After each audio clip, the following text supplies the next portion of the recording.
CM योगी Japan Singapore दौरे से क्या लेकर आए? 2.5 लाख करोड़ के निवेश प्रस्ताव, 1.5 लाख करोड़ का एमओयू। उत्तर प्रदेश के मुख्यमंत्री योगी आदित्यनाथ ने 4 दिनों की सिंगापुर और जापान की यात्रा को पूरा कर लिया है। इन दोनों देशों की यात्रा के दौरान सीएम योगी ने निवेशकों को आकर्षित करने के लिए प्रतिष्ठित कंपनियों के सीईओ से मुलाकात की।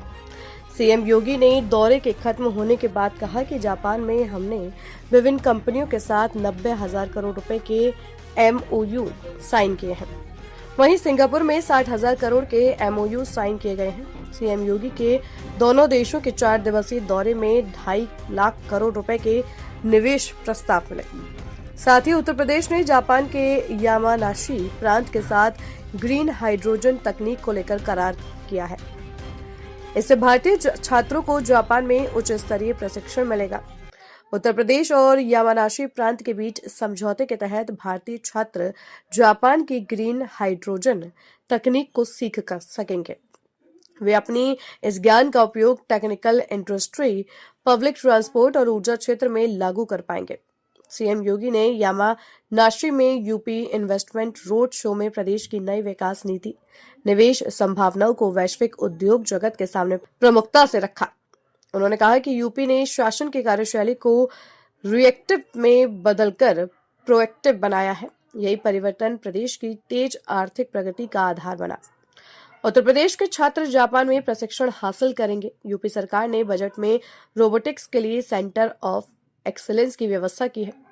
यूपी और यामानाशी के बीच सहयोग भारत जापान संबंधों को नई ऊंचाई तक ले जाएगा। सरकार निवेश आकर्षित करने, उद्योगों को सुविधा देने, तकनीक अपनाने, वैश्विक साझेदारी बढ़ाने की दिशा में पहल कर रही है। इसी सोच के साथ प्रतिनिधि मंडल जापान की यात्रा पर आया है। निवास करती है। जैसे प्रकृति की अत्यंत कृपा जापान के यामानाशी प्रांत पर है, इसी प्रकार की असीम कृपा प्रकृति की उत्तर प्रदेश पर भी है। भारत की सबसे उर्वरा भूमि, भारत का सर्वाधिक जल संसाधन, भारत की सबसे बड़ी आबादी और अगर कहें तो भारत की आध्यात्मिक और सांस्कृतिक विरासत की भूमि भी उत्तर प्रदेश है।